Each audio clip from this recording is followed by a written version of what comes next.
Pse keni parkuar kush tabela? Kush policia të vërë gjobë? Kush policia të vendosi gjobë, kryeministër? Do të sa fiq? Përshëndetje, sa po kam dal nga biruca e policisë i Marës, mbas një përplasje, përballje me kryeministrin Edi Rama këtu në fshatin Vuno. Po për t'ju treguar se si rodhën ngjarjet, po t'ju tregoj që mëngjesin e sotëm, që gjithë Vunoi u zgjua përsëri me gjoba, jo vetëm atje ku janë vënë tabelat, po edhe në gjithë zonën e fshatit nga hyrja ndale me gjoba makinash.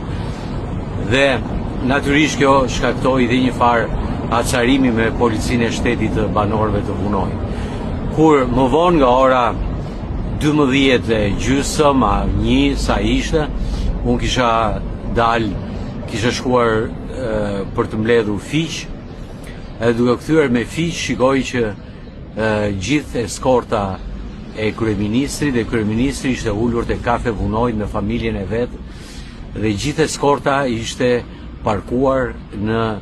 zonën ku ndaloi parkimi. Domethënë nga tabela e parkimit e tutje ishi vendosur makina e kryeministrit, eskorta dhe policia rinte aty. Atëherë nisa të bëja një video dhe t'i thosha policisë pse nuk gjobisni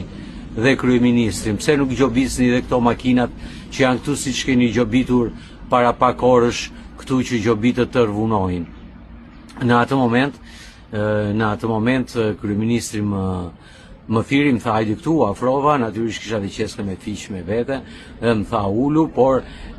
i thash si do t'ja bëjmë ne këtu për parkimin, pse nuk bëni një parkim, pse ne duhet marrim gjoba, domethënë duhet të gjobiten banorët këtu të vendit edhe ata pak turista që vinë këtu për të cilët gëzojnë, edhe i thash ky është shqetësimi, as përdora fjalë ofenduese, as përdora asnjë lloj toni apo që mund të kisha lënë domethënë për ta ofenduar apo për kryeministrin, ndërkohë që ai më ftoi të ulesha në karige, më ftoi 3-4 herë, por nuk pati kohë sepse zonja Linda Rama me një arrogancë dhe me një histerizëm u kthye që ta lija të qetë në një farë mënyre që nuk e prisja, nuk ishte e pa konceptueshme dhe nuk e konceptoj dot se si kjo shkencëtaro ekspertja e midhjes dhe e peshkut si një nepërk muoll në fyt sa tronditi dhe djalin e saj me reagimin që pati. Natyrisht unë mbeta dhe thash mirë, po t'jap disa fiq, nuk i kam për ty, thash, po me që mu gjendën tani t'u jap dhe në momentin që do jipja fiq, tha ulu aty, tha se ato fiq e ditha se ku t'i fusta ato fiq ty, edhe një moment mendova, thash,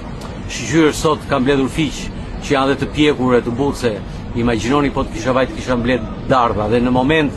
moment që po mendoja këtë gjë, më hidhen një 4 bodyguard, më rrëmbejnë telefonin, më ngrëm pesh, Edi Rama ja kërkon telefonin, merr telefonin tim, i them jep telefonin, Linda duke bërtitur në anën tjetër, në mes të fshatit të Vunoit, morën telefonin, më fshin video dhe më shoqëruan me një furgon me policë dhe me forcat shqiponja në komisariatin e Imarës.